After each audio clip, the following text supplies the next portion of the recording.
हेमंत जी, क्योंकि कानून मामलों के जानकार आप हैं और ये बात सच है कि कोई भी इस तरह की एक्टिविटी होती है उसके लिए कानून होता है। आज यदि सुप्रीम कोर्ट ने इस पर सवाल उठाया है, सरकार से जवाब मांगा है, तो ये कोई पहली घटना या पहली बार आईपीएल नहीं हो रहा। हमने हमेशा इस तरह की घटनाएं देखी हैं जिसके पीछे बहुत सारी घटनाएं हो भी जाती हैं। बहुत सारे लोग इतना ज्यादा इन्वॉल्व हो जाते हैं कि कोई सुसाइड कर लेता है, कहीं कुछ ऐसे मामले आते हैं। इसका एक क्या सॉल्यूशन आप देखते हैं, क्योंकि आप कानून मामलों के जानकार हैं? किस तरह का एक कानून है या हो सकता है या उसको इम्प्लीमेंट करने की जरूरत है? किस तरह से इसको रोका जाए, बस कैसे लगाम लगाई जाए? देखिए राखी जी, सबसे पहले तो मैं आपके चैनल का बहुत धन्यवाद ज्ञापित करना चाहूंगा कि जिन्होंने इस ज्वलंत मुद्दे को उठाया है। और सामाजिक तौर के ऊपर खेलों के अंदर यदि सट्टा या गैम्बलिंग होती है तो ये कतई नहीं होना चाहिए, क्योंकि ये सामाजिक तौर पर बहुत गलत चीज है और ये समाज को एक गलत संदेश भी देता है। हमारे कानून में इसके लिए मूल रूप से 3 प्रावधान बनाए गए हैं। सबसे पहले इसके अंदर एक गैम्बलिंग पब्लिक गैम्बलिंग एक्ट है 1867, जिसकी सेक्शन 12 ये क्लियर बोलती है कि इस तरीके के जो भी खेल होते हैं जिसके अंदर स्पेक्यूलेशन मौजूद हो, सट्टेबाजी हो, गैम्बलिंग हो या बैटिंग हो, तो ये हमारे देश के अंतर्गत पूरी तरीके से बैन है। परंतु इसमें स्टेट्स को कुछ वेरिएशंस दिए गए हैं कि स्टेट अगर इसमें चाहे तो कुछ अमेंडमेंट करके या कानूनों में कुछ तब्दीली करके, प्रावधान करके वो अगर चाहे तो इसके ऊपर कोई कानून बना सकता है। दूसरी चीज, हमारा कॉन्स्टिट्यूशन ऑफ इंडिया, तो भारत के संविधान के अंतर्गत जो 34वीं प्रविष्टि है उसके अंदर दूसरी सूची के अंदर यानी स्टेट जो लिस्ट है उस स्टेट लिस्ट के अंदर भी स्पेसिफिक रूप से लिखा हुआ है कि यदि कोई राज्य चाहे तो इसके ऊपर कानून बनाकर अपने राज्य में, अपने क्षेत्र के अंदर सट्टेबाजी को, गैम्बलिंग को, बैटिंग को पूरी तरीके से बैन कर सकता है। और मैं धन्यवाद देना चाहूंगा कि जिसमें आंध्र प्रदेश, केरला और तमिलनाडु जैसे राज्यों ने इसको पूरी तरीके से बैन भी कर रखा है, जहां सिक्किम और नागालैंड जैसे राज्यों ने इसके ऊपर लाइसेंस जारी कर रखे हैं। तो यदि कोई लाइसेंस लेता है और लाइसेंस लेकर इस तरीके के स्पेकुलेशन करवाता है तो वो वैलिड है उसके अंदर।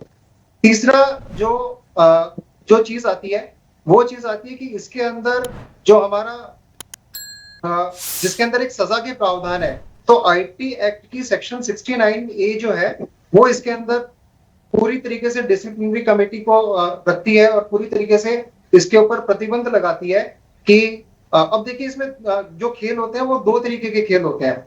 एक होता है फैंटेसी खेल या स्किल रिलेटेड खेल, जिसके अंदर किसी व्यक्ति की योग्यता, दक्षता का समावेश किया जाता है। और दूसरे तरीके के जो खेल होते हैं वो पूरी तरीके से स्पेकुलेशन या गैम्बलिंग के खेल होते हैं। तो स्पेकुलेशन, गैम्बलिंग, क्रिकेट बैटिंग, इस तरीके के जो वेबसाइट्स हैं, जो साइट्स हैं, उनको पूरी तरीके से भारत के अंतर्गत बैन किया जा सकता है और राज्य चाहे तो उसके ऊपर कानून बना सकते हैं।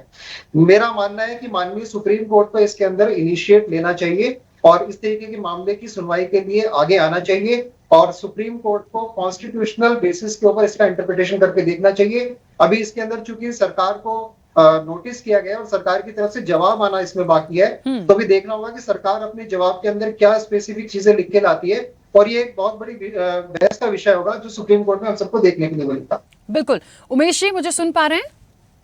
जी उमेश जी, देखिए, अभी क्योंकि हेमंत जी ने भी एक उम्मीद जताई है कि सुप्रीम कोर्ट को इन तमाम चीजों को देखना चाहिए। जाहिर तौर पर जब याचिका लगाई जाती है और उस पर यदि सुप्रीम कोर्ट संज्ञान लेता है तो ये बातों को आगे बढ़ाया गया है। लेकिन हमें यह भी देखना पड़ेगा कि अब इस मामले में आगे हो क्या सकता है। भाई, सरकार से जवाब मांगा गया है, ऐसा तो है नहीं कि किसी कानून में लिखा है कि आप जुआ खेलिए, सट्टा लगाइए। आईपीएल मैचेस पर तो सबसे ज्यादा ये चीजें होती ही हैं और ऐसा नहीं है कि ये किसी को पता नहीं है। इसकी जो रोक है, इस पर जो लगाम कसनी है, ये जवाब बिल्कुल सरकार से सही और सटीक मांगा गया है। लेकिन अलग अलग प्रदेशों में अलग अलग तरीके से जो चीजें हो रही हैं, इसको कंट्रोल भी तो किया जा सकता था। तो किसकी कमी मूल रूप से आप मानते हैं? जी, इसमें देखिए हमारे जो संवैधानिक व्यवस्था है उसके अनुसार से सर्वोच्च न्यायालय, सुप्रीम कोर्ट ने नोटिस इशू किया है, सरकार को जवाब देने को कहा है।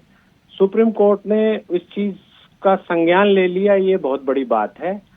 पर इसके आगे लिमिटेशन है। सुप्रीम कोर्ट विधेयन का काम नहीं कर सकता। अगर कोई लॉ नहीं है तो सुप्रीम कोर्ट उसको इन्फोर्स भी नहीं कर सकता और ना ही कोई लॉ बना सकता है। हालांकि 142 के अंतर्गत सुप्रीम कोर्ट के पास स्पेशल पावर्स हैं, जो कभी कभी उन्होंने जो विशाखा की जजमेंट पास की थी तब कानून बनाया था, वो बहुत रेयर प्रयोग हुआ है। ये वैसी समस्या अगर सुप्रीम कोर्ट को लगती है सरकार के जवाब के बाद तो अपने अधिकार का प्रयोग करेगी, लेकिन अभी मुझे लगता है कि ये बॉल सरकार के पाले में है। सरकार को इन चीजों का संज्ञान लेना चाहिए और इस पर लेजिस्लेशन करना चाहिए। अब कितनी तेजी से करती है, कितना इफेक्टिव होता है, कौन कौन सी बॉडीज क्रिएट होती है या कैसे ये पुलिस के द्वारा होगा या कोई स्पेशल बॉडी क्रिएट होगी, ये सब अभी इसके सिर्फ हम गेस वर्क कर सकते हैं, कयास लगा सकते हैं। अब ये सुप्रीम कोर्ट इसमें जब चर्चा करेगी तो सरकार को दिशा निर्देश भी मिलता है कि सरकार क्या क्या कर सकती है। तो अभी हम सिर्फ इस चीज का ही इंतजार कर सकते हैं। अब सरकार की ओर से क्या जवाब आता है वो देखते हैं, उसके बाद पता लगेगा। वैसे तो समाज के हम लोग हैं, हम देख रहे हैं, रोज देख रहे हैं। आप अपने आसपास रिश्तेदारों में घर आसपास देखेंगे तो पाएंगे कि ये समस्या घुन की तरह सबके घरों में घुस चुकी है और पैसा बहुत सारा गलत हाथों में जा रहा है। लेकिन इसको रोकने के लिए कभी न कभी सरकार को जगना था। तो ये अच्छा हुआ है कि सुप्रीम कोर्ट ने नोटिस इशू किया है और सरकार से जवाब मंगाया है। हो सकता है कि सरकार इस चीज को नजरअंदाज कर रही हो या सरकार तक ये बात पहुंची नहीं हो।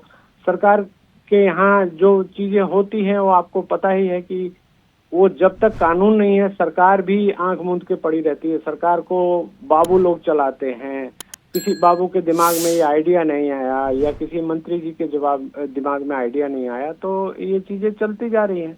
तो ये एक अच्छी शुरुआत है, मैं इसको एक तरह से पॉजिटिव मानता हूँ और ये मानता हूँ कि सुप्रीम कोर्ट ने जब सरकार को बोला है तो सरकार इस पर कार्रवाई भी करेगी और ये पब्लिक डोमेन में ही आ गया है और कहीं ना कहीं ये विधेयन का रूप भी लेगा।